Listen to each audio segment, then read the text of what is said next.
Hello, everyone, and a very good morning to all of you. Welcome to the daily news analysis for 18th April 2022, and it would be taken by me, Siddharth Kumar, your mentor and guide on this platform. Firstly, I would like to apologize for yesterday. कल थोड़ा mic में technical error था इसलिए the quality of sound was not good but today it will be okay तो आज जो important news articles हम पढ़ेंगे right let's see what are those articles जो आपके लिए एग्जाम रेलिवेंट हैं तो सबसे पहला है regarding the retirement of the जजेस ऑफ सुप्रीम कोर्ट ठीक है तो बेसिकली इस आर्टिकल में बताया गया है कि ऑलरेडी जो इंडियन जुडिशरी है particular supreme court dependency of cases बहुत सारे केसेस पेंडिंग है कई सालों से और उसमें जैसे जैसे जजेस कम होते जाएंगे रिटायर होते जाएंगे और अगर नए जजेस नहीं अपॉइंट कर रहे तो it will lead to more and more pendency that's what you will see in this article next article is regarding the BRICS meet so although इतना less important है but again it highlights how India is maintaining its strategic autonomy despite जो भी US से pressure आ रहा है to not maintain relations with Russia या change its equation with Russia India maintains its strategic autonomy और वही चीज कर रहा है इंडिया जो उसके इंटरेस्ट में है next is time for change so basically ये आर्टिकल है आईएमडी के बारे में कि आईएमडी जो वेदर फोरकास्ट करता है राइट वेदर और क्लाइमेट फोरकास्ट जैसे मानसून को लेकर रिसेंटली फोरकास्ट किया कि नॉर्मल मानसून है तो इस आर्टिकल में आर्ग्यू किया गया है कि बेसिकली आईएमडी को अब जो है उसको चेंज करना चाहिए IMD should focus on giving more shorter duration के फोरकास्ट देने चाहिए मोर प्रिसाइज फोरकास्ट देने चाहिए जो एक्चुअली ज्यादा यूजफुल होंगे next is the functioning of enforcement directorate so आपने इस एजेंसी के बारे में बार बार पढ़ा होगा न्यूज में बार बार आई है कई हाई प्रोफाइल केसेस में ये जो एजेंसी का नाम आया है तो इस एजेंसी के बारे में जानेंगे कि क्या फंक्शंस है कौन से लॉज इन्फोर्स करता है इस एजेंसी के पास क्या पावर्स हैं और किस केसेस में और कैसे सिनेरियो में ये एजेंसी जो है आपका रोल में आती है this is important for from your internal security point of view क्योंकि इसमें क्लियरली जो है मनी लॉन्ड्रिंग एक आपका टॉपिक मेंशनड है and ED enforcement directorate is the key agency to enforce the money anti money laundering law in India the last article that we'll be studying today is the status of India's national cyber security strategy तो इसमें पढ़ेंगे कि why India needs such a strategy और ये जो strategy दी गई है data security council ने दी गई है ठीक है so we will see what are the key focus areas of this strategy और उसमें क्या स्पेसिफिक स्टेप्स लेने को कहा गया है इंडिया को ताकि जो है साइबर सिक्योरिटी इंडिया की इनहेंस हो okay so let's start our analysis but उससे पहले there is some information for you so we have launched a foundation course for UPSC CSE 2023 जिसमें 1000 प्लस आवर्स की लाइव क्लासेस के through आपका पूरा जो है कवरेज होगा complete syllabus of general studies there will be test series for prelims and mains and answer writing ऐसे writing classes होंगी डेली क्विज होंगे नोट्स के साथ वैल्यू एडेड मटेरियल भी मिलेगा और कंप्लीट करंट अफेयर्स का भी कवरेज होगा the course is starting from 38 अप्रैल अगर आप इंटरेस्टेड हैं तो आप क्वेरी फॉर्म भर सकते हैं जिसका लिंक डिस्क्रिप्शन में दे रखा है और you could also WhatsApp us at this number तो नाउ लेट्स बिगिन तो सबसे पहला जो है रिटायरमेंट स्प्री सो बेसिकली देखिए अभी it has been highlighted in this article कि नेक्स्ट 7 मंथ्स में जो है देर आर लॉट ऑफ जजेस ऑलमोस्ट 7 जजेस they are that are going to retire right and already 2 vacancies हैं राइट जो सैंक्शन स्ट्रेंथ है सुप्रीम कोर्ट की वो क्या है 34 और करेंटली वर्किंग स्ट्रेंथ 32 है और आगे जाके और 7 जजेस जो हैं रिटायर होंगे राइट 7 मोर जजेस are going to retire okay और इस जो रिटायरमेंट होगी इसमें कई जजेस जो हैं कोलिजियम से भी रिटायर होंगे कोलिजियम के भी जो पार्ट हैं वो रिटायर होंगे चीफ जस्टिस रिटायर होंगे तो all this would be on one hand एक तरफ जजेस रिटायर हो रहे हैं और सिंस चीफ जस्टिस रिटायर हो रहे हैं और जो नए चीफ जस्टिस आएंगे उनके पास भी बहुत कम जो है टेन्योर होगा जो अगले 2 नए चीफ जस्टिस आएंगे तो in that case basically appointment एक तरफ जो है प्रोसेस स्लो डाउन हो जाएगा राइट क्योंकि कोलिजियम के जजेस रिटायर हो गए जो नए चीफ जस्टिस आ रहे हैं उनके पास ज़्यादा टाइम नहीं है ठीक है और दूसरी साइड जजेस जो है मतलब कम हो रहे हैं तो एज अ रिजल्ट इसका पूरा इम्पैक्ट पड़ेगा जुडिशरी की इफिशियंसी पे सुप्रीम कोर्ट की इफिशियंसी पे in tackling the number of cases in fact अगर आपने पढ़ा होगा तो रिसेंटली जो है चीफ जस्टिस हमारे हैं एनवी रमन्ना उन्होंने कहा था एक कन्वर्सेशन में यूके जो यूएस के एक चीफ जस्टिस हैं उनसे कि सी जो जज की एज इंडिया में रिटायरमेंट की है वो है 65 तो दिस इज नॉट कई बार कहा भी गया है और कई जो है लॉ कमीशन वगैरह के रिकमेंडेशन भी है कि इसको बढ़ाना चाहिए, क्योंकि आज की डेट में 65 के बियॉन्ड भी जजेस वर्क कर सकते हैं। यूएस में तो दे आर जजेस टिल डेथ, ठीक है। तो that's why there is a need to raise this age, ठीक है, to deal with the pendency of the cases. तो ये मेन चीज इसमें बताई गई है, राइट, कि there is a need to tackle the pendency of cases. उसमें एक सजेशन ये हो सकता है कि आप जो सुप्रीम कोर्ट जजेस हैं उनके रिटायरमेंट की एज है उसको रेज करें। साथ में आपको यहाँ पे इंफॉर्मेशन होनी चाहिए कि मेन जो तरीका है अपॉइंटमेंट का, जो chief justice of India and supreme court जजेस का है, वो है collegium system, right. So I am hoping आप सब जानते होंगे इस सिस्टम के बारे में। अगर नहीं जानते तो let me tell you in briefly. तो collegium system is chief justice of India plus 4 senior most जजेस। तो सुप्रीम कोर्ट के जो 4 सीनियर मोस्ट जजेस plus chief justice of India जो है आपका एडवाइस देते हैं to the union government, to the president, कि इन जजेस को हमें सुप्रीम कोर्ट के लिए अपॉइंट करना है, ठीक है। नाउ इनको ये एडवाइस मानना जो है, ये एडवाइस इनके ऊपर बाइंडिंग होती है। जो एग्जीक्यूटिव है, यूनियन एग्जीक्यूटिव है, और जो प्रेसिडेंट है उसके ऊपर ये एडवाइस बाइंडिंग होती है, ठीक है। एट मैक्स वो क्या कर सकते हैं, एक बार रिकंसिडरेशन के लिए कोलिजियम के पास भेज सकते हैं। बट अगर फिर से कोलिजियम ने वापस जो है ये एडवाइस अगर भेज दी, right, it again send that advice, then this has to accept, ठीक है। प्रेसिडेंट या यूनियन एग्जीक्यूटिव को उसको एक्सेप्ट करना पड़ता है। Now a question for you, right, एक क्वेश्चन आपके लिए। तो इस कोलिजियम सिस्टम का ओरिजिन क्या है? कोलिजियम सिस्टम का ओरिजिन क्या है? Please let me know in the comments. I hope आपने लक्ष्मीकांत में पढ़ा होगा, राइट। तो प्लीज टेल मी कि what is the origin of the collegium system, ठीक है। तो नेक्स्ट इंपॉर्टेंट आर्टिकल है वो है ब्रिक्स मीट को लेके, राइट। सो लास्ट ईयर जो है इंडिया ने होस्ट किया था, that too was virtually held, ठीक है, और सारे पांचों लीडर ने अटेंड किया था, right? And this year, who is going to host BRICS meet? China. And again, this year it is also going to be virtual. ठीक है, इस साल भी वर्चुअल होगी। ब्रिक्स ग्रुपिंग है ब्राजील, रशिया, इंडिया, चाइना और साउथ अफ्रीका की एक ग्रुपिंग है, ठीक है। इनिशियली इकोनॉमिक ग्रुपिंग के टर्म्स में देखा गया था, बट ग्रेजुअली इस ग्रुपिंग का जो है कोऑपरेशन और अलग अलग जगह पे एक्सपैंड करा। Now again if you see it in the context of जो करंट ऑनगोइंग क्राइसिस है, राइट, जो यूक्रेन रशिया का चल रहा है, और उसमें जैसे वेस्ट जो है सैंक्शन लगा रहा है, okay. So in that case it is very much expected. आपने देखा कि इंडिया के ऊपर बहुत प्रेशर बनाया जा रहा है। Despite that India is maintaining it's strategic autonomy, और जहां पे इंडिया को अपना जो है नेशनल इंटरेस्ट सिक्योर करने के लिए एंगेज होना है एट इंटरनेशनल प्लेटफॉर्म, वहां पे इंडिया एंगेज हो रहा है और as per its own interest and as per its own alignment engage हो रहा है, ठीक है। एंड अगेन जो G7, एक और इसमें बताया गया पीस ऑफ इंफॉर्मेशन आपके लिए, जो G7 ग्रुपिंग है उसमें कौन कौन है? Germany, France, UK, Italy, Canada and US. तो ये सब है। So they are also going to meet physically in Bavarian Alps, ठीक है, just a couple of days after the proposed BRICS summit, ठीक है। ये जून में होने वाली है, तो जून में ही कुछ दिन बाद जो है G7 ग्रुपिंग की भी समिट होगी, ठीक है। अब now what is the engagements that are being taken by? So एक there has been recently 12th अप्रैल को लॉन्च किया है ब्रिक्स वैक्सीन R&D सेंटर, ठीक है। हेल्थ जो है एक प्रिपरेटरी मीटिंग थी जहां सारे हेल्थ मिनिस्टर्स मिले थे ब्रिक्स कंट्रीज के, and they launched a BRICS vaccine R&D centre. और ये क्या करेगा R&D centre? Joint research and plant co construction and local production and जो है रिकॉग्निशन ऑफ स्टैंडर्ड्स, ठीक है। मतलब बेसिकली जो वैक्सीन बनाने के लिए जो है जॉइंट रिसर्च भी होगी, फिर मतलब रिसर्च में भी एक साथ कोलैबोरेट करेंगे, साथ में उसका प्रोडक्शन, और साथ में जो है एक दूसरे की वैक्सीन के स्टैंडर्ड्स को रिकॉग्निशन भी देंगे, ठीक है। And also counter terrorism officials भी मीट करेंगे इसके, to discuss targeted financial sanctions related to terrorism, terror financing, right, during this session, ठीक है।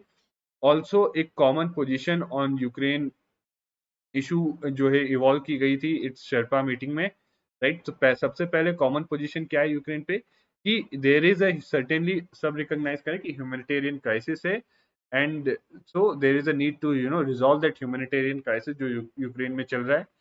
Second is there is a support for multilateralism, ठीक है, and adherence to UN charter, की UN की जो प्रिंसिपल्स हैं उससे अडेयर किए जाए। ऑल्सो कॉमन पोजीशन में ये भी कहा गया है, what has been also said in the common position जो negotiate की गई है ब्रिक्स शेरपा की मीटिंग में, that legitimate security concerns of all countries should be respected, ठीक है, एंड ऑल्सो जो रशिया यूक्रेन का क्राइसिस है, जो वॉर चल रहा है, it should be resolve through a dialogue, ठीक है, डायलॉग होना चाहिए दोनों के बीच में, ठीक है, रशिया और यूक्रेन के बीच में। And again Russian foreign finance minister ने क्या कहा है, that there should be use of national currencies because certainly उनके ऊपर इतनी सैंक्शंस हैं, ठीक है, इंटीग्रेशन ऑफ पेमेंट सिस्टम्स जो है एंड कार्ड्स, एंड एक खुद का own financial messaging system BRICS को मिलकर क्रिएट करना चाहिए, right. And you could understand why, क्योंकि रशिया को स्विफ्ट, तो स्विफ्ट बेसिकली क्या है, स्विफ्ट एक कोऑपरेटिव ऑर्गेनाइजेशन है जो वर्ल्ड वाइड फाइनेंशियल मैसेजिंग करता है, ठीक है। फाइनेंशियल मैसेजिंग मतलब इंटरनेशनली अगर मैसेज भेजना हो, एक फाइनेंशियल मैसेज भेजता है सिक्योर वे में दूसरे किसी इंटरनेशनल बैंक या उसको, कि एक जो है फाइनेंशियल ट्रांजेक्शन करनी है, बट रिमेंबर ट्रांजेक्शन्स नहीं होती स्विफ्ट के थ्रू इंटरनेशनल, तो रिमेंबर स्विफ्ट के थ्रू इंटरनेशनल फाइनेंशियल ट्रांजेक्शन्स नहीं होती, rather it only sends only sends financial messages for transaction, ठीक है, सिक्योरली सेंड करता है फाइनेंस मैसेजेस कि ये ट्रांजेक्शन करनी है हमें, वो ट्रांजेक्शन सेटल किसी और जो है मेथड या मीन से होती है। SWIFT does not is not involve in settlement of international financial transaction. साथ में it is also called for creation of independent BRICS rating agency, क्योंकि रिसेंटली देखा गया है that there has been a western bias in many जो rating agencies हैं जो sovereign rating देती हैं, ठीक है। So these were the things that were called upon by the Russian finance minister. Also इसमें आर्टिकल में आपको ये भी बताया कि इंडिया का जो ट्रेड है, despite the tension eight LAC and all, but gradually अब जो है नॉर्मलाइज हो रही है वो, तो ट्रेड फ्रंट पे इंडिया का जो ट्रेड रिलेशन है that has reached, two-way trade has reached 125 billion, ठीक है। so this is a lot of trade that India is doing with China, और इसमें mostly India is importing goods from China, so this is again a cause of concern from India कि India China पे अभी भी dependent है, particularly like active pharmaceutical ingredients, so इस type के goods, right, जो इलेक्ट्रॉनिक और केमिकल प्रोडक्ट्स, मेनली क्या, इलेक्ट्रॉनिक एंड केमिकल प्रोडक्ट्स जो है, India is dependent on China for these imports, ठीक है।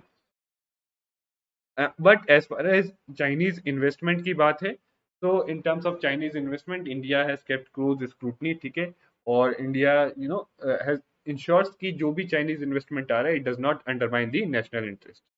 तो ये था ब्रिक्स मीट और उससे related news. Next news is your time for change, ठीक है, तो यहाँ पे आपके लिए प्रीलिम्स इंपॉर्टेंट फैक्ट भी होगा, ठीक है, और यहाँ पे हम जो है थोड़ा एल नीनो फेनोमेना को भी डिस्कस करेंगे, ताकि जिन लोगों को नहीं पता they should understand what is L Nino, okay. तो आईएमडी जो है उसके प्रोसेस, बेसिकली इसमें कहा गया है कि आईएमडी जो प्रोसेसेस हैं उसके वेदर फोरकास्ट करने के, उसको अपडेट करना चाहिए, और फोरकास्ट शॉर्टर ड्यूरेशन का देना चाहिए जो इमीडिएट फोरकास्ट होते हैं, ताकि दे आर मोर यूजफुल, उस पर जो है एक्शन लिया जाए। जनरल और लॉन्ग टर्म फोरकास्ट पे कोई एक्शन नहीं लिया जा सकता, राइट। तो शॉर्टर ड्यूरेशन के लिए और मोर स्पेसिफिक फोरकास्ट देने चाहिए। तो बेसिकली 2-3 दिन पहले जो है आईएमडी ने प्रिडिक्ट किया था कि नॉर्मल मानसून होगा इस साल, और नॉर्मल मानसून का मतलब 99% ऑफ लॉन्ग पीरियड एवरेज, और लॉन्ग पीरियड एवरेज क्या, आपका 87 सेंटीमीटर ऑफ रेनफॉल है। So long period average basically ये होता है कि over a period of 50 years India में एवरेज रेनफॉल क्या देखा गया है, राइट। 50-30 मतलब एक लॉन्ग लंबे समय के ऊपर इंडिया में रेनफॉल क्या देखा गया है, राइट। तो अगेन बेस्ड ऑन कि कितना परसेंटेज है उसका, आईएमडी जो है 5 तरीके से जो है रेनफॉल को कैटेगराइज करती है, ठीक है। नॉर्मल जब वो 96 से 104% हो, इस साल क्या रहेगा, 99% रहेगा, तो that's why it is normal, ठीक है। बिलो नॉर्मल अगर वो 90 से 96% हो, ठीक है, और अबाउ नॉर्मल जब 104 से 110% हो, और डिफिशियंट जब लेस देन 90% हो, और एक्सेस जब 110% ऑफ लॉन्ग पीरियड एवरेज हो, ठीक है। ये सब जो है लॉन्ग पीरियड एवरेज का परसेंटेज के टर्म्स में देखा जाता है, ठीक है। ऑल्सो आईएमडी जो है एक मल्टी स्टेज मानसून फोरकास्ट देता है, पहले अप्रैल में देता है। सो अप्रैल में जैसे अभी जनरल चीज बताई कि नॉर्मल है, इसी तरीके से लिटिल डिटेल्स डिटेल्स ज्यादा नहीं देता, ठीक है। एंड अगेन बाकी मोर डिटेल जो वो देता है फोरकास्ट, वो या तो लेट में या अर्ली जून में देता है, ठीक है। तो फोरकास्ट जो यही बोला जाए, जो अप्रैल में इतना जनरल फोरकास्ट देते हैं इसका कोई यूटिलिटी नहीं है सच, ओके। तो ऑल्सो इस ये नॉर्मल मानसून किस बेसिस पे आईएमडी ने कहा कि नॉर्मल मानसून होगा, because of the absence of El Nino. तो एल नीनो नहीं है, देखा गया कि एल नीनो नहीं है, there is an absence of El Nino, that's why it has predicted normal forecast, ठीक है। एंड बट एक इंडियन ओशन डाइपोल, राइट, तो अनदर पैरामीटर है। सो इंडियन मानसून को अफेक्ट करने के लिए बहुत सारे ऐसे जो है एटमॉस्फेरिक और जो है क्लाइमेटिक फेनोमेना है। एल नीनो हो गया, इंडियन ओशन डाइपोल हो गया, आपका जो है एक और भी है मिड जूलियन ऑसिलेशंस। तो ये सारे फेनोमेना अफेक्ट करते हैं। तो अगेन ये वाला चीज जो है फैक्टर इन नहीं किया है, अभी फैक्टर इन करना पड़ेगा। और इसका पॉजिटिव फेज है which is associated with good range, ठीक है। And it has been forecasted to be neutral, so maybe it would be not so helpful in monsoons, ठीक है। now एक और चीज देखी गई है, ये जो लॉन्ग पीरियड एवरेज, जो हम पूरा जो है 50 इयर्स के टर्म पे एवरेज रेनफॉल हर साल में क्या हुआ है, वो अभी 87 है, but it has been seen that over a time it is changing. And the world meteorological organisation, जो मेन इंटरनेशनल ऑर्गेनाइजेशन है, वो भी कहता है, और इंडिया इसका सिग्नेटरी है, कि इसको रेगुलरली हर 10 साल में जो है लॉन्ग पीरियड एवरेज को अपडेट करना चाहिए। और इंडिया ने इसको अपडेट किया, and what it found out कि अगर 1951 से 2000 का लॉन्ग पीरियड एवरेज देखें तो 89 था, ठीक है, 89 सेंटीमीटर था। देन 2018 में अपडेट किया और 88 सेंटीमीटर था long period average from 1961 to 2010। और अब जो है 1971 से 2020 के इंटरवल में long period average has become 87। तो आप एक चीज देख रहे हो, over a period of time long period average LPA यानी 50 साल में एवरेज रेनफॉल क्या हो रही है, दैट हैज बीन डिक्रीजिंग, ठीक है। सो 89, फिर 88, फिर 87, ओके। तो आईएमडी क्या बोलता है, दैट दिस ये जो डिक्रीज हो रहा है 89 से 88, 88 से 87, right, this is part of a natural cycle. ये एक नेचुरल साइकिल का पार्ट है, ठीक है। It is not something to be worry about, it is a part of natural cycle Indian monsoon का, जहां 30 इयर्स ऑफ लेस रेन होती है, जिसको हम ड्राई इपॉक कहते हैं, फिर followed by 30 years of wet epoch, यानी ज्यादा रेन होती है, ठीक है। तो एक इंडियन मानसून का एक नेचुरल साइकिल भी है, जहां 30 years less rain, then 30 years जो है more rain, dry epoch followed by wet epoch, ठीक है। तो इससे पहले ड्राई इपॉक जो है इन 1970-80 डिकेड में शुरू हुआ था, right. It is now in neutral phase, ठीक है। और वेट इपॉक में कब एंटर करेगा, 2030 टू 2040 में, ठीक है, जब रेनफॉल जो लॉन्ग पीरियड एवरेज है बढ़ने लगेगा, ठीक है।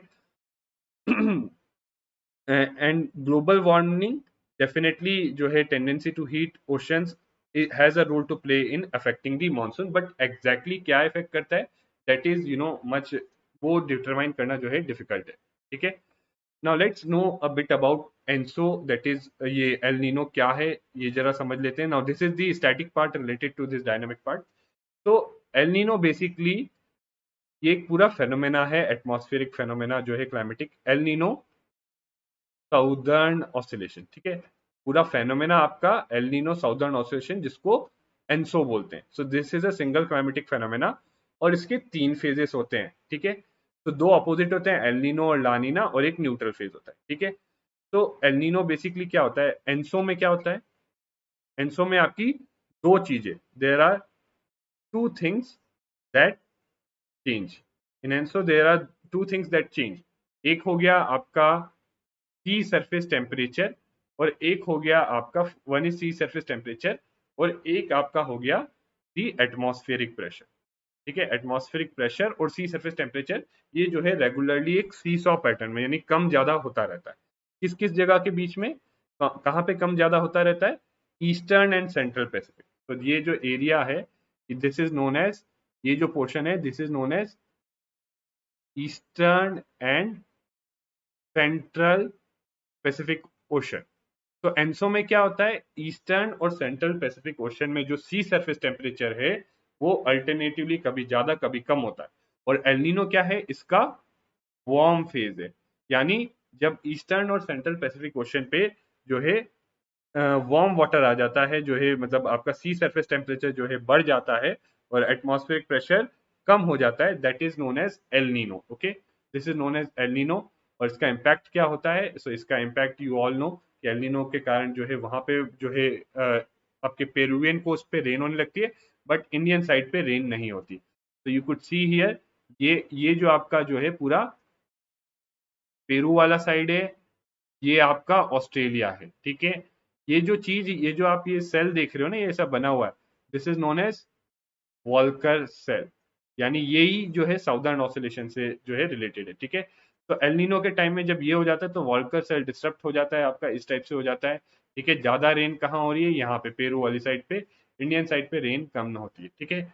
ला नीना में क्या होता है, ला नीना में नॉर्मल सिचुएशन, ये जो नॉर्मल सिचुएशन है, राइट, न्यूट्रल फेज है, वो और स्ट्रॉन्ग या रीइंफोर्स्ड हो जाता है। तो आप देख रहे हो यहाँ पे और कोल्ड वाटर आ जाता है, ठीक है। यहाँ पे और हाई प्रेशर आ जाता है, ठीक है, कोल्ड वाटर और हाई प्रेशर आ जाता है ईस्टर्न और सेंट्रल पैसिफिक में। एज ए रिजल्ट क्या होता है, ये यहाँ पे जो है रेन और ज्यादा बढ़ जाती है लानीना के टाइम में, ठीक है। ये आप देख सकते हो, तो लानीना में ये होता है, एल नीनो में ये गर्म वार्म इंडिकेट कर रहा है, ये पेरू है आपका, ठीक है, यहाँ पे पेरू होता है, ठीक है, ये वेस्टर्न ऑस्ट्रेलिया, ये इंडिया, ओके। तो यहाँ पे ओवरऑल इस रीजन पे रेन कम हो जाती है एल नीनो में, लानीना में इस रीजन में आप देख सकते हो रेन ज्यादा बढ़ जाती है, ठीक है। फॉर योर इन्फॉर्मेशन यहाँ पे तीनों चीजें आपको दे रखी हैं, right, that you could see from PDF that you get. Now, next important article is the functioning of enforcement directorate. So it is again, I would say very important. आपको जानना चाहिए from both prelims and mains point of view. Mains में आपका GS2 में आ सकता है ये, ठीक है, पॉलिटी में, और ये आपका जो है GS3 इंटरनल सिक्योरिटी में आ सकता है, ठीक है, और प्रीलिम्स में भी हो सकता है आपको इन्फोर्समेंट डायरेक्टरेट पे ये क्वेश्चन बना के दे दे that which laws are enforced are enforced by ED। तो इन्फोर्समेंट डायरेक्टरेट कौन कौन से लॉज जो है इन्फोर्स करता है, राइट। सो लेट्स सी कौन कौन से लॉज इन्फोर्स करता है, उसका ओरिजिन क्या है और क्या इसके फंक्शंस है, क्या इसके पावर्स है।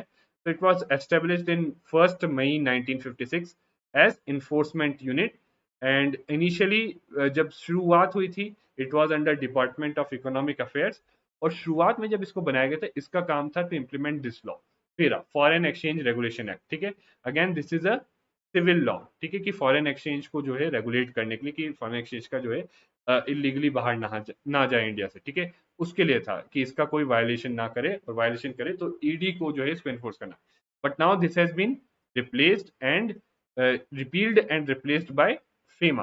तो ये अब जो है फेमा से जो है इस फेरा को रिपील करके फेमा ले आए हैं। एंड ऑल्सो एक और चीज चेंज किया है, now ED is part of department of revenue ministry of finance, ठीक है। और जो फेमा है, नाउ इट इन्फोर्सेस फेमा, जो एक सिविल लॉ है, right. And secondly it enforces prevention of money laundering act which is a criminal law. और ये जो है this is the most highlighted function, ठीक है। जो मेजर फंक्शन जो होता है वो ये है इसका, ज्यादातर न्यूज में पीएमएलए को इन्फोर्स करने के लिए आता है, ठीक है। और इसके अंदर जो है पीएमएलए के अंदर there is a schedule of offences. तो अगर कोई करता है तो उनकी इंक्वायरी कर सकता है, उनको लोकेट करने के लिए उनके जो है प्रोविजनली, नाउ प्रोविजनली सबसे बड़ी पावर क्या है पीएमएलए के अंदर, provisionally to attach and confiscate, provisionally to attach and confiscate assets derived from acts of the scheduled offences, कि कोई एक्ट जो ऑफेंस जो पीएमएलए के अंडर है, अगर उससे कुछ एसेट उसने खरीदा है मनी लॉन्डर्ड मनी से, तो उसको ईडी प्रोविजनली अटैच या कॉन्फिस्केट भी कर सकती है। And it can also arrest and prosecute people who are involve in money laundering. Then एक लॉ आया था फ्यूजिटिव इकोनॉमिक ऑफेंडर्स, आप सबको पता है विजय मलाया जो यहाँ से बाहर भाग गए थे। तो ऐसे जो फ्यूजिटिव इकोनॉमिक ऑफेंडर्स हैं उनका केस जो है अंडर दिस एक्ट, उनके केस को प्रोसेस करने की रिस्पॉन्सिबिलिटी भी किसके पास है, ईडी के पास, ठीक है। It also sponsor sponsor cases of preventive detention under COFEPOSA, ठीक है, in regard to contravention of FEMA. And lastly अगर कोई इंटरनेशनल कोऑपरेशन की बात हो फॉरेन कंट्रीज के साथ इन मैटर्स ऑफ मनी लॉन्ड्रिंग, या कोई बाहर मनी लॉन्ड्रेड मनी से एसेट खरीदा गया है उसका रेस्टिट्यूशन, यानी उसको बेच के पैसा वापस लाना, तो उसके अंदर जो है ये जो है कोऑपरेटिंग एजेंसी, ये जो नोडल एजेंसी है फॉर इंटरनेशनल कोऑपरेशन। तो these were the functions of ED. Now prevention of C, इस ये जो आर्टिकल आया था उसमें ये स्पेसिफिकली आपको under various sections specific powers बताई गई थी कि क्या ईडी को पीएमएलए के अंदर पावर्स दी गई हैं। तो it has got the power to investigate under section 48 and 49, ठीक है। Then there is a PMLA court, ठीक है। सो जो इसके ऑफेंसेस होते हैं, तो prevention of money laundering act के अंदर स्पेशल कोर्ट्स बनाए हैं to try the offences of money laundering known as PMLA court, ठीक है। Now, they have the right to send letter of rogatory. Now, what is letter of rogatory? Basically, जब एक court बाहर एक foreign court को, जब से India का कोर्ट किसी फॉरेन कोर्ट को जो है it's asked its assistance in some matter for gaining some information for some case, उसको बोलते हैं लेटर ऑफ रोगेटरी। ठीक है, जब एक कोर्ट जो है फॉरेन कोर्ट से कुछ रिक्वेस्ट करता है इंफॉर्मेशन या वो, ठीक है, that is known as letter of rogatory. और पीएमएलए कोर्ट को under section 105 right of CPC जो है ये पावर दे रखी है कि फॉर मनी लॉन्ड्रिंग, जो मनी लॉन्ड्रिंग के जो केसेस वो ट्राई कर रहा होगा उसमें अगर कोई मान लो बाहर किसी कोर्ट की हेल्प चाहिए, तो PMLA court has the right to send the letter of rogatory. ठीक है, सर्च एंड सीजर, ठीक है, so it can conduct searches and make seizures, ठीक है, कुछ भी डॉक्यूमेंट वगैरह मान लो उसका, अंडर दी सेक्शन 16 एंड 17, ठीक है, ऑफ पीएमएलए एक्ट। ठीक है, and under section 50 it has the power to summon, किसी को भी समन कर सकता है डॉक्यूमेंट या गिव एविडेंस करने के लिए। And it can also directly carry out search, ठीक है, and seizure without the calling the person for questioning. ठीक है, तो बिना किसी को क्वेश्चनिंग के बुलाए हुए डायरेक्टली जो है रेड्स कर सकता है, search and seizure carry out कर सकता है। But there are also some limitations. क्या लिमिटेशंस हैं? तो जो prevention of money laundering act है उसमें sentence is not more than 7 years, so that is considered, कई बार कहा गया कि इट शुड बी इंक्रीज। ठीक है, 7 साल से ज्यादा की पनिशमेंट नहीं है। ओके, बट और कई बार देखा गया है कि कई बार जो है ये केसेस बहुत लंबा लंबा बहुत ज्यादा लंबा रन करते हैं। ठीक है, they go on for years and years. ठीक है, also it has been seen that PMLA के अंदर अगेन कन्विक्शन रेट जो है, conviction rate is very low under prevention of money laundering act. ठीक है, also this agency cannot investigate cases of money laundering retrospectively, यानी ये जो आपका prevention of money laundering act है ये 2005 में जो है इन्फोर्स हुआ था। एंड सिंस आप सबको पता होना चाहिए it is a criminal law, right, so now you should tell me under which fundamental right it is given that criminal law को रिट्रोस्पेक्टिवली एप्लीकेबल नहीं किया जा सकता। Please tell me under which fundamental right it is given that criminal laws cannot be retrospectively implemented या enforced। ठीक है, तो PMLA 2005 में आया था, तो 2005 से पहले अगर कुछ मनी लॉन्ड्रिंग का केस हुआ और कहीं भी कुछ भी मनी लॉन्ड्रिंग कर दी गई तो that can not be tried under this. But मान लो कुछ पैसा इलीगली किया, बट वो 2005 के पहले जो है इलीगल एक्टिविटी करके किया, बट 2005 के बाद उसको मनी लॉन्ड्रिंग किया, that can be tried under this act. ठीक है, और at what stage does ED step in? तो मान लो कोई भी क्राइम हुआ उसमें प्रोसीड्स अगर 1 करोड़ से ज्यादा हैं, तो जो भी इन्वेस्टिगेटिंग पुलिस ऑफिसर है वो ईडी को डिटेल सेंड कर देता है, या फिर कोई सेंट्रल एजेंसी उसको अगर पता चलता है, देन दे कॉल फॉर, अगर उसको पता चलता है कि खुद से, तो वो बोल सकते हैं कि अगर मान लो उनको पता चलता है कहीं चार्जशीट हुआ इतने ऑफेंस का और इसमें पॉसिबिलिटी है मनी लॉन्ड्रिंग की, then they can call for कि आप हमें एफआईआर भेज दो, या जो भी चार्जशीट है, अगर आपने चार्जशीट की है तो आप वो चार्जशीट हमें भेज दो, right, then they can ask the police officials that आप ये चीज हमें प्रोवाइड कर दो because there is a possibility of money laundering it. ठीक है, and then it will see कि वेदर सही में इस क्राइम में मनी लॉन्ड्रिंग हुई है या नहीं हुई। ना एक चीज मैं बार बार बोल रहा हूँ, मनी लॉन्ड्रिंग, तो इसका मतलब भी आप समझ लो। ठीक है, and so basically money laundering का मतलब ये होता है कि देखो कई लोग बहुत सारी इलीगल एक्टिविटीज करते हैं। ठीक है, इलीगल एक्टिविटी जिसमें क्राइम हो गया, जैसे ड्रग ट्रैफिकिंग हो गया, ये सब हो गया, ये सब करते हैं और इससे बहुत सारा मनी जनरेट होता है। Now this money is black money और बेसिकली इलीगल मनी है। तो इस मनी को जो है बिना डायरेक्टली जो इलीगल एक्टिविटी से मनी आता है, it can not be directly used in the economy, otherwise वो लोग पकड़ा जाएंगे कि आपने तो इलीगल एक्टिविटी करके किया है। तो क्रिमिनल्स क्या करते हैं, इसको लॉन्डर करते हैं। लॉन्डर मतलब बेसिकली इसको क्लीन करने का एक प्रोसेस होता है और उसके 3 स्टेप्स होते हैं उस प्रोसेस के। There are 3 steps. One is placement, then layering and then integration. ठीक है, तो प्लेसमेंट में बेसिकली क्या करते हैं कि जो मनी, जो इलीगल मनी जो है अर्न किया गया, उसको बहुत छोटे छोटे पार्ट्स में करके डिपॉजिट किया जाता है फाइनेंशियल सिस्टम के अंदर, जो बैंक्स वगैरह के अंदर जो है लाया जाता है बहुत छोटे छोटे अमाउंट्स में। फिर उन छोटे छोटे अमाउंट्स का बहुत सारा लेयरिंग करने के लिए बहुत सारी जो है ऊपर नीचे ट्रांजेक्शन की जाती है, ताकि कोई फाइंड आउट नहीं कर पाए कि उन अमाउंट्स का एक्चुअल सोर्स क्या था। और थर्ड इंटीग्रेशन, जब फाइनली ट्रांजेक्शन सारी हो जाती है तो वापस उस मनी को जो है इकोनॉमी के अंदर इन्वेस्ट किया जाता है, maybe to purchase some property और सम अदर थिंग। ठीक है, तो this is what is money laundering, और इसी को स्टॉप करने के लिए आपका प्रिवेंशन ऑफ मनी लॉन्ड्रिंग और ईडी काम करता है। अब एक ईडी के प्रोब में और लोकल पुलिस ऑफिसर्स के प्रोब में डिफरेंस क्या है, राइट? सो बेसिकली देखो, मान लो अगर कोई क्राइम किया गया और उससे पैसा बहुत सारा 5-10 करोड़ जो है मिला, तो उस पैसे को अगर it has not been spend, it has not been spend और पड़ा हुआ है, और पुलिस जो है उस क्रिमिनल को पकड़ के ये पैसा सारा रिकवर कर लेती, तो there is no role of ED. ठीक है, अगर मान लो जो जो भी पैसा जो है कोई भी क्राइम से जनरेट हुआ है, उस क्राइम के क्रिमिनल को अगर पुलिस कैच कर लेती है और सारे पैसे को रिकवर कर लेती है पुलिस, अगर वो यूज नहीं हुआ है तो ईडी का रोल नहीं है। बट अगर पुलिस कैच करती है क्रिमिनल को, उसको पता चलता है कि 5 से 10 करोड़ कहीं ना कहीं जो है इलीगल एक्टिविटी से जनरेट हुआ है, तो उसको यूज किया गया है कहीं कहीं ना कहीं, राइट, कोई प्रॉपर्टी वगैरह खरीदने में, तो ईडी का रोल आता है कि वो ट्रैक करे कि कहाँ यूज किया है, किसने उसको यूज करने में हेल्प किया है, और कौन सी प्रॉपर्टी यूज की है, ताकि वो जो प्रॉपर्टीज है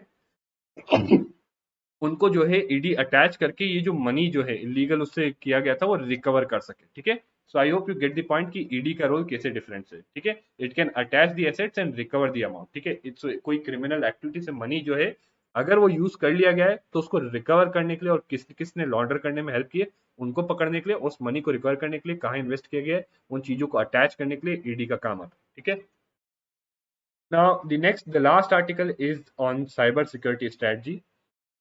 तो बेसिकली देखो, इंडिया में there has been a surge of cyber attacks, there has been 218% increase in ransomware attacks, और इनफैक्ट जो there are reports and which are telling that it is very economically profitable India में hacker groups के लिए, क्योंकि India में cyber security इतनी है नहीं, लोगों का अकाउंट या कंपनीज का अकाउंट हैक हो जाता है, दे गेट पैनिक। ओके, कोई जो है तरीका भी नहीं है तो डील विद दैट, ओके, इतना सही, तो दैट्स व्हाई दे पे दी रैंसम। ठीक है, और इसीलिए इंडिया को बहुत सारे जो है हैकर्स वगैरह, इवन से फॉरेन कंट्रीज जो है टारगेट करती हैं। ठीक है, for cyber attacks, right.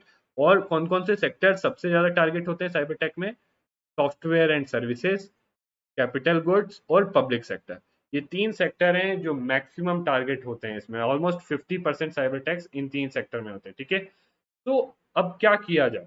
Okay, so what can be done? So इसके लिए एक साइबर सिक्योरिटी स्ट्रेटजी लाई थी data security council of India. अब आप पूछेंगे, data security council of India एक साइबर सिक्योरिटी स्ट्रेटजी लाई थी, तो ये बेसिकली एक नॉट फॉर प्रॉफिट बॉडी है, और किसने बनाई है?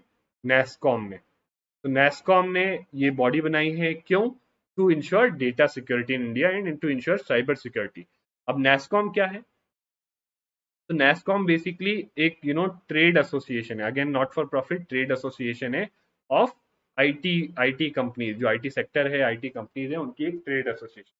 तो अगेन दे केम टुगेदर, क्योंकि इन पे इतना ज्यादा होता है, तो they came together and made the data security council, ताकि साइबर सिक्योरिटी का लेवल जो है बढ़ाया जा सके, जो है प्रॉपर साइबर सिक्योरिटी पॉलिसीज वगैरह बनाई जा सके। तो this was made by NASSCOM, brought out data security council of India, और उसने एक national cyber security strategy 22 page जो है रिपोर्ट दी थी उस पर। और उसमें रिपोर्ट में क्या है, मेन सेक्टर्स किस किस जगह पे फोकस करने को कहा गया है फॉर साइबर सिक्योरिटी। पहली चीज, डिजिटाइजेशन ऑफ पब्लिक सर्विसेज। तो पहली चीज ये है, सिंस आपने देखा कि पब्लिक सेक्टर सबसे ज्यादा टारगेट हुआ जाता है, तो एंड ऑल्सो देखा गया कि ना आगे जैसे जैसे बढ़ रहे हैं, गवर्नमेंट ज्यादा से ज्यादा डिजिटाइजेशन पे फोकस कर रही है। ठीक है, राइट, डिजिटल इंडिया, ये सब मोर एंड मोर सर्विसेज जो गवर्नमेंट सर्विसेज है वो डिजिटली डिलीवर हो रही है। ठीक है, सो इट हैज सेड कि आप सिंस सर्विसेज इतनी सारी डिजिटली डिलीवर कर रहे हो, तो इनिशियल स्टेजेस पे या अर्ली स्टेजेस पे जब आप सोचते ही हो कुछ डिजाइन बनाने का कि कोई साइबर मतलब ई गवर्नेंस का कोई डिजाइन ही कर रहे हो, प्रोग्राम पॉलिसी, उसी स्टेज पे आप सिक्योरिटी का इनिशियल स्टेजेस पे ही सोच के रखो। ठीक है, also there is a need to build institutional capability, यानी ऐसे इंस्टीट्यूशंस, एजेंसीज, राइट, बॉडीज की जरूरत है जो असेस कर सके, सर्टिफाई कर सके, और जो है इवेल्युएशन कर सके कि कितना साइबर सेफ है कोई चीज। ठीक है, so that is what is required. तो first area of focus is कि पब्लिक सर्विसेज की जो डिजिटल डिलीवरी हो रही है उसमें साइबर सिक्योरिटी चाहिए। We need an assessment, evaluation, certification and rating agency for cyber security here. ठीक है, दूसरा है supply chain security.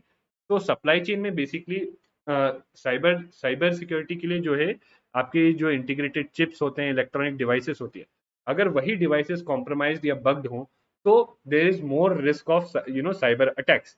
So that's why ये पूरी सप्लाई चेन है, इसको सिक्योर करना है कि ये जो डिवाइसेस हैं आपकी आईसी इंटीग्रेटेड चिप्स या इलेक्ट्रॉनिक प्रोडक्ट्स है, ये बग्ड ना हो, ये जो है फुली साइबर सेफ हो। तो इसके लिए हमें टेस्टिंग और सर्टिफिकेशन को क्या है, स्केल अप करना है। ठीक है, नाउ अगला इंपॉर्टेंट एरिया है क्रिटिकल इंफॉर्मेशन इंफ्रास्ट्रक्चर प्रोटेक्शन।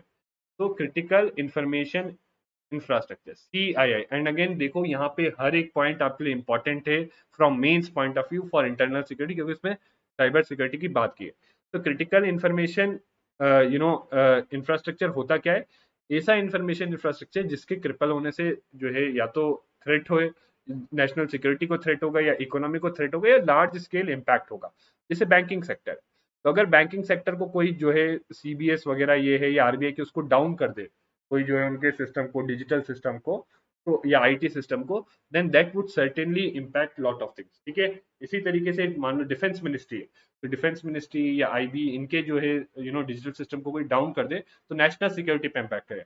तो ऐसे क्रिटिकल इंफॉर्मेशन इंफ्रास्ट्रक्चर को प्रोटेक्ट करना है, दैट इज अनदर प्रायोरिटी। फिर डिजिटल पेमेंट्स हैं, उनको प्रोटेक्ट करना है, दैट इज अनदर प्रायोरिटी कि सारे जो है मैपिंग मॉडलिंग की जाए, अलग अलग किस किस टाइप की डिवाइसेस यूज की जा सकती हैं, क्या पेमेंट फ्लोज है, ये है, ताकि हमें पता चले कि कहाँ कहाँ साइबर सिक्योरिटी में वल्नरेबिलिटीज है। ठीक है, then state level cyber security, तो स्टेट लेवल पे भी पॉलिसीज और गाइडलाइंस लाए for cyber security. Okay, now क्या ये तो एरियाज है जिसमें फोकस करने को कहा कि डिजिटल पेमेंट्स, स्टेट लेवल पे क्रिटिकल इंफॉर्मेशन इंफ्रास्ट्रक्चर पे, सप्लाई चेन पे, और जो है पब्लिक सर्विसेज के डिजिटाइजेशन इन पे फोकस करें। बट स्पेसिफिक स्टेप्स क्या लिए? एंड दिस इज समथिंग जो आप मेंस में जब आंसर लिखते हो तो वे फॉरवर्ड में आप ये डाल सकते हो, that what are the specific steps that you could take to ensure greater cyber security. तो पहला है बजटरी प्रोविजन, यानी इंक्रीज पैसा, पैसा लगाओ, मोर इन्वेस्ट करो।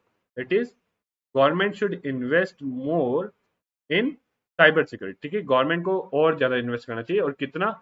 Initially 0.25, at least minimum 0.25% of annual budget, पूरा जो बजट है उसका 0.25% जो है आप साइबर सिक्योरिटी पे दो, ग्रेजुअली इसको 1% कर दो। ठीक है, नेक्स्ट इज 15 to 20, अगर किसी भी मिनिस्ट्री का देखा जाए मिनिस्ट्री वाइज, तो उसका 15 to 20% एक्सपेंडिचर जो है IT और टेक्नोलॉजी का जो एक्सपेंडिचर होता है वो साइबर सिक्योरिटी की तरफ आना चाहिए। ऑल्सो एक fund of funds should be constituted for cyber security. इसके अलावा there is a need for research, innovation and skill building, right. So इसके लिए it calls for promoting research in cyber security, और इसके लिए it has suggested a specific step कि एक national framework बनाया जाए जिससे साइबर सिक्योरिटी में लोगों को ट्रेन किया जाए at for research and development. ठीक है, और इसमें कौन कौन सी एजेंसी साथ में आ सकती हैं? National skill development corporation and information security education awareness. ठीक है, तो ये बेसिकली ICA क्या है? तो ये इंफॉर्मेशन सिक्योरिटी एजुकेशन अवेयरनेस, ये बेसिकली क्या है? गवर्नमेंट, गवर्नमेंट में भी ministry of electronics and information technology, MeitY, उसका एक इनिशिएटिव है to train train people for cyber, cyber resources को ट्रेन करना, कि जो है साइबर ह्यूमन रिसोर्सेज, जो R&D कर सके, जो है मतलब साइबर सिक्योरिटी में एक्सपर्ट्स हो, उनको ट्रेन करने के लिए जो है ये प्रोग्राम लॉन्च्ड है। Also it aims to train government officials also in cyber security, right. Next is also it recommends की there is a need for creating cyber security services, जैसे अभी इंडियन एडमिनिस्ट्रेटिव सर्विसेज है, वैसे cyber security services करें with cadre chosen from Indian engineering services. फिर crisis management के लिए it calls for cyber security drills. ठीक है, simulation exercises for cross border scenarios, मान लो कहीं बाहर से एक ऐसी सिमुलेशन एक्सरसाइजेस करनी चाहिए that if there is an attack, cyber attack from outside, what could be done. Cyber insurance को प्रमोट करने के लिए, ठीक है, टू टू कि लिस्ट डाउन किया जाए क्या साइबर रिस्क है, और नए नए साइबर इंश्योरेंस प्रोडक्ट्स लाए जाए। ठीक है, और साइबर डिप्लोमेसी पे भी फोकस है, that promote brand India as a responsible player in cyber security and also create cyber envoys. ठीक है, साइबर क्राइम इन्वेस्टिगेशन में व्हाट इज सेज कि जुडिशियल सिस्टम को अनबर्डन करना चाहिए, ताकि नए लॉज लाए जाए for resolving spamming and fake news. ठीक है, अभी जो एक ही लॉ है साइबर सिक्योरिटी के लिए, ठीक है, IT एक्ट, तो there should be new and specific laws, specific courts, ठीक है, एक्सक्लूसिव कोर्ट्स होने चाहिए साइबर क्राइम्स के लिए। ठीक है, so this will help in better cyber investigation and better prosecution of many जो साइबर क्राइम्स। ठीक है, ऑल्सो जो फॉरेंसिक एजेंसीज हैं उनको ट्रेनिंग देनी चाहिए in the latest technology like AI, ML, blockchain, IoT. ठीक है, and as far as implementation की बात है, नाउ दिस इज इसके बेसिस पे ही गवर्नमेंट ने एक draft national cyber security strategy भी निकाल रखी है, but it is still at the draft stage. ठीक है, एंड अभी तक government has no plans to coordinate with other countries to for a legal framework for cyber terrorism. ठीक है, ऐसा कोई कि ग्लोबल लीगल फ्रेमवर्क के लिए अभी तक कोई गवर्नमेंट ने जो है किसी और कंट्री के साथ इंगेज नहीं कर। ठीक है, and now this is some information जो आपके लिए प्रीलिम्स इंपॉर्टेंट हो सकती है on data security council of India. Already told you part of NASSCOM. ठीक है, क्या उसके फंक्शंस हैं, these are all the functions that are given, to go through it once. So this is it for today's analysis. I hope it was useful and beneficial for you. If you liked it, please like and subscribe to our channel and stay tuned. Thank you very much and see you again next time.